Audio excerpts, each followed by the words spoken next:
Pulwama type incident होगा। मैं आज पेशन गोई करता हूँ, इन्होंने वही करना है जो पहले इन्होंने किया। इन्होंने दुनिया ने कहना जी पाकिस्तान से दहशतगर्दी आई, जबकि सबको पता है कि पुलवामा में पाकिस्तान कोई लेना देना नहीं था, इनको भी पता है। तो अब जब ये उनको ऑप्रेस करेंगे और ज्यादा जुल्म करेंगे, उसका जब रद्द अमल आएगा, मैं आज कह रहा हूँ, इसलिए ये सीरियस है। इन्होंने हमें ब्लेम करना है, इन्होंने एक और भी चीज करनी है। मुझे अब खौफ है कि इन्होंने कश्मीर में एथनिक क्लेंजिंग करनी है। ये सारी जब चीजें करेंगे और ये पाकिस्तान को ब्लेम करेंगे, इसके बहुत सीरियस कॉन्सिक्वेंसेस हैं। और मैं बार बार उसके बाद पुलवामा के बाद इनको कहता गया कि दो न्यूक्लियर आर्म कंट्रीज ऐसी रिस्क नहीं ले सकते, हम अपने मसले डायलॉग से हल करें। मैं आज आपको कह रहा हूं कि जब ये सिचुएशन होगा, ये किसी के कंट्रोल में नहीं होगा।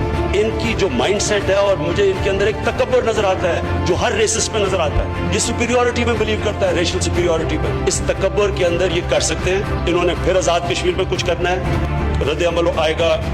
अगर इनके ऑपरेशन की वजह से कुछ हुआ, इंसिडेंट हुआ पुलवामा टाइप, इन्होंने एक्शन लेना है। ये हो नहीं सकता कि ये अगर पाकिस्तान में अटैक करेंगे हम उसका जवाब ना दें। हम जवाब देंगे, उसके बाद क्या होगा? मजीद हुआ और आगे बढ़ सकती है, वो भी जवाब देंगे, हम भी देंगे।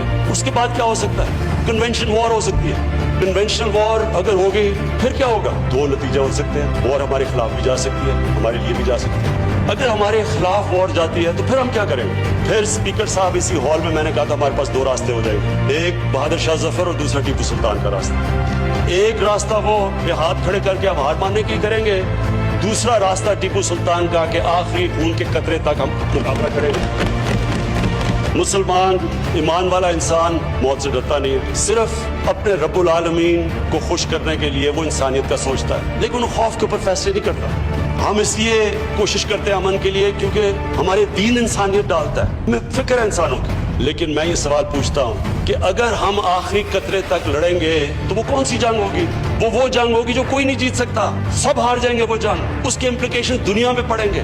मैं न्यूक्लियर ब्लैकमेल नहीं कर रहा, मैं कॉमन सेंस को अपील कर रहा हूँ। Hope for the best, be prepared for the worst. क्या दुनिया वर्स्ट के लिए प्रिपेयर्ड है? अगर ये दूसरी तरफ चली जाती है, इसलिए ये टाइम है एक्शन लेने का। इसलिए हम दुनिया को अपील करते हैं कि एक मुल्क जो ब्लेटेंटली सारे इंटरनेशनल कानून की धज्जियां उड़ा रहा है, जिसको फिक्र ही नहीं है, क्योंकि उसको पता है कि पहले क्या हुआ जब वो कश्मीरियों पे जुल्म कर रहा था। जब यूएन की भी एक आध ह्यूमन राइट्स पे रिपोर्ट आई, पहले तो वो भी नहीं करते थे, उसके बावजूद दुनिया ने कुछ नहीं किया, कोई उनको कुछ नहीं कहता था।